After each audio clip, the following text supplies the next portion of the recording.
aniga ilaahay baa og waa runta waxaan sameeyay waxa ilaaha weyna waaxid ka og ilaahu qayb ku sii waa community-ga meesha ay joogaan way og yihiin sax walaal walaashay saaxiib ma nu ahayn sax qabiil lama aan ahayn sax meel kama nu wada imanin sax maan aqoonin taariikhdeeda maan haynin sax walaashay dhibtu markay ku dhacday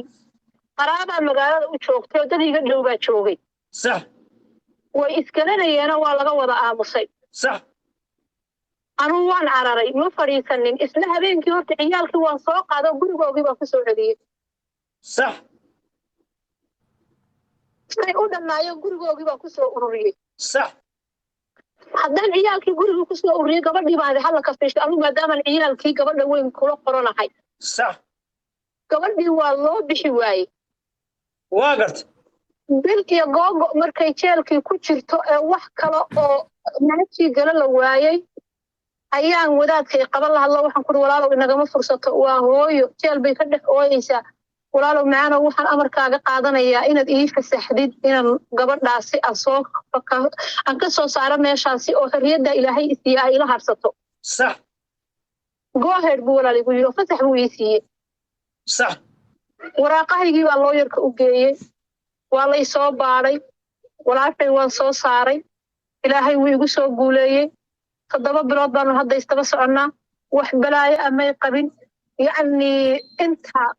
qalad ah in darteed u gal ilaaha raxmaankum baa og community-ga average way ka dhex baxdo way la wada dagaalatay qof walbana waxaan ku dukaankayga ha iman haddaad gabadhan u socotid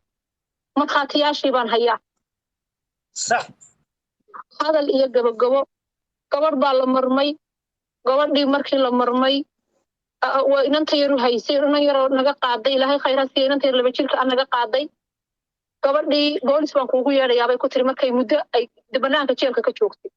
gabadhii gabar qaxootiya oo waddanka berdhow gabar ba isqabteen gabadhii inanta yar u haysay wakiilka ka ahayd gabadheeda inan yaroo 2 jir ah ayaa waxa loo diiday inay ciyaalkii la joogto inan yaroo 2 jirka ah inan yar loo ayaa la yidhi lama joogayso xaafadda ma joogi karto gabar Soomaaliyeed baa lagu qoray oo qaaday waa gartay gabadhii bay Safiya la dagaalantay markay ka soo baxday jeelkii waa gartay markay la dagaalantay waxay samaysay maxay ahayd gabadhii waxay tii walaalayaal sharci ma qaadanin inantii Safiya dhashay weyneedna waxay leedahay ana dishay baan oranayaa waan ku dacweynaynaa waxay tii walaalayaal gabadhii si ahla ilo ogaaday cidii ii dhiibtaan u celinaya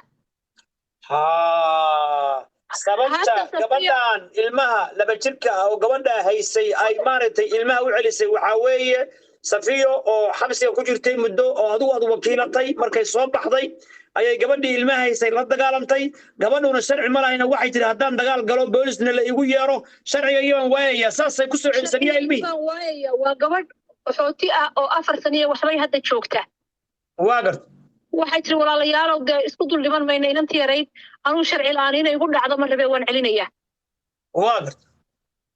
Soomaalida kale ay qaada yadi baan lugta iskugu xidhannahay Soomaalidii kale ama qaraabo dhow ha haato ilmaha qaraabo dhow ah ama yada wax qaraabo u dhow ha haado qof waliba wuxuu yidhi shaqo kuma lihi inantaa yarna ma taabanayo meeshii aad geynaysiin geeya qof kasta waa ka cararay qof walba wuu cararay qaraaba u joogta magaaladoo degan ciyaalka qaraabadoodii baa degan inantii yar markii laga kala cararay carruurtu ehelaan u dhasheen walaal ma rabo inaan qabiil ka hadlo hadda yaa carruurta ehelkoodii la raadiyo Soomaa walaal way joogaan u dhasheen walaal ceeb ma may walaal qabiil ka hadli maayo qabiil ma taabanayo dhammaan soo qaraabada waxa dhiga ayoor inuu joogo habreen inuu joogo dad wakiisha loo baahan yahay oo xaarkooda iyo kaalidooda iyo dhibkooda u rasabra oo cidna ay dacweyn karin هذا واحد لا يجيب دارو. أكو هذا ولا وان كاسين دونا تلفونه يمسك وان كاس. هل مرجع مسوق إذا سيجي. هرتا أنت أخذت كم بحين أخورنا بركية. قال سوغا. أنا لا سامسونج أفكر هذا. نمبر كي هو بيصور عليه بقى. أنا وقعت وعي نمبر كأجن هيا عشان كذا أقول ما يستر وقت بدل ولا المايست. هذا ويسوي هاي لوبي. تما يا وان كلها اللي هذا كان كودا ما يسترو واي هذا الكلام كودا ما يسترو وشي مرحبا واحد مرة يسوي قرابة لغي وابوحان وواحد لقنا قرابة وابوحان ولا كلا دقائق واقف gabadhii wax qaada markii la waayay gabadhii way qaaday OCS bay u celisay OCS bay u geysay qoladii ciyaalka qaadatay bay faraha ka children service bay u celisay qoladii bay ku tiri gabadhii maadaama ay gabadhii eryanayso iga qabsada ma booliska mise hay-adda xanaanada carruurta hay-adii carruurta qaabilsanayd ee marka horeba gabadha u soo dhiibtay bay gabadha faraha ka saartay oo tiri mas-uul kama noqon karo waxay tiri walaalayaal maadaama waxba xataa tafaasiil ma bixinina waxay tiri gabadhii ma hayn karo duruufo ay soo galay iga qabsada gabadhii weynayd ee gabadha ay Safiya dhashay baanu u sameynay laysankii ciyaalka lagu haynayay anaana kamid ahaa dadkii u saxeexay gabadhii carruurtii kala haysay yaad walaashood ahayd ayaa ka caawiseen in laysinka oo training loo qaato loo maro oo training loo qaato inay qaadato ka caawiseen waanu ka caawinay annagoo 3 qof la saxeexnay waanu u soo qaadnay gabadhii yareed waana la siiyo hadda walaasheed baa haysa Allahu akbar Allahu akbar Allahu akbar Allahu akbar walaalo maani 7 bilood muddo ku dhow walaashay Safiya hal maalin kama aanan cabanin gabadhii ala kulli xaal markay gabadhii ay soo cayday ay tiri gabadhaydii yaray dadkii loo geeyay bay saska qaaday oo dhibaateeyay waxa gabadhii hadalkii bay ka xumaatay ala kulli xaal iyaduna way ka daba qaadatay media ka hadashay oo waxay ka hadashay gabadha u haysay maya gabadhii hore Soomaaliyeed ilmaha yar inanta yar celisay markii media laga soo aflagaadeeyay iyaduna way hadasho waxay tiri anigu sidan dhibtan maan sameeyna Safiya iyada dhibaato ay geysato saa igu sameeyay oo waliba waxay media ka tiri gabadheedan habeenkii u geyn jiray oo arki jirtay oo u qarin jiray Allahu akbar bointigaas markay hadlaysay gabadhii wareysanaysay bointigaas laga helay gabadhii videogii media ku jiray waa la qaaday ilaahay baa igu qaaday laakiin Safiya waxa tiri gabadhan dhalay baa qaaday OCS baa fiidiyihii loo geeyay oo loo turjumay in gabadha Safiya ilmaha loo geyn jiray habeenkii inay gabadhani ay afkeeda ka qiratay oo tiri Safiya waxaan u geyn jiray ilmaheega haddana way aflagaadeynaysaa diamond soo qabta diamond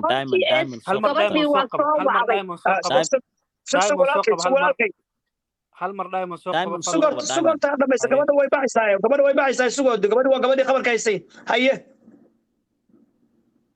OCS gabadhii hadda way haysataa inanta yar haynaysay asxaanta fashay OCS baa haysataa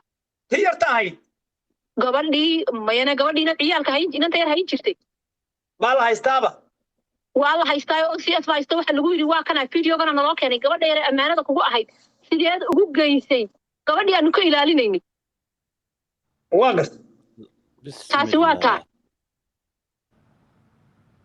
taasi waa halka laakiin gabadhii yar imika gabadha weyn baa laysiga qaato haysta gabadhii weynayd baa haysata reerkaas hadda ma qabaan alxamdulilaahi rabbil aalamiin waa gartay okay taasi waa taa dabaasaro saaka waxaan rabnay lawyerkiina u tagno aanu la soo hadalno aanu niraano walaalow gabadhan iyo anigana kala furdaami haddaanu shaqadii soo galnay Safiya video inan yar oo dhashay oo nala joogtay oo diraas waad arki kartaa waad gali kartaa website-keega ee dhar military xiran iyo aniga oo saa isku hagaraynay ayay video naga duubtay media hayna gelisay iimanay sheegin igalamanay tashanin qof media soo galay meeyo hooyo weyn baan ahay marka gabadhaas iyo adigoo mucaanaqaynaysa garaynaya maxay ujeedada maxay ka wada markay galinayso social media maxay ku sheegtay gabadhu dalbigu waxba kuma qorin adigu waan ka saarnay videogii laakiin haddii markaan ina walaal maxaa dhacay media ii gelisay aniga adigu kala fiicnay waxay tiri halkaan oo laad oolaysa asxaanta horta falay dhibtaasay horta keentay maxay ku tiri meeshaan oolo halkaan aniguba aan meedian allaay ma adiga fiicantii media ni wada dhigaya hadda ma laga yaabaa hooyadu xogaa inay khafiiftay ama naxday ama ay sastay walaal taasi dhakhaatiirtay u taallaa dabcasarow laakiin in la isceebeeyo oo hooyooyinka waaweyn la ceebeeya horta waa khalad dabcasarow anigu shakhsiyan haddaan hodanahay tigirkayga anaa qaba anchorage-ka anaa qaba tigirkaaga anchorage kaalay waxa yaalla eeg waxa fiiriyo la haye eeg dhibta ummadan haysata eeg ilaahay intaad ka baqataan Soomaaliyeed ilaahay intaad ka baqataan waxaydaan ogeyn ha ka hadlina okay walaashi hal su'aal baan ku weydiinayaa hal ana telefoon walaalkay fiiri walaalay wixii waa kala jiraan mana xuma in la hadlo walaalay wixii way kala jiraan waxna waa gabadheeni oo dhiban fiiri walaashay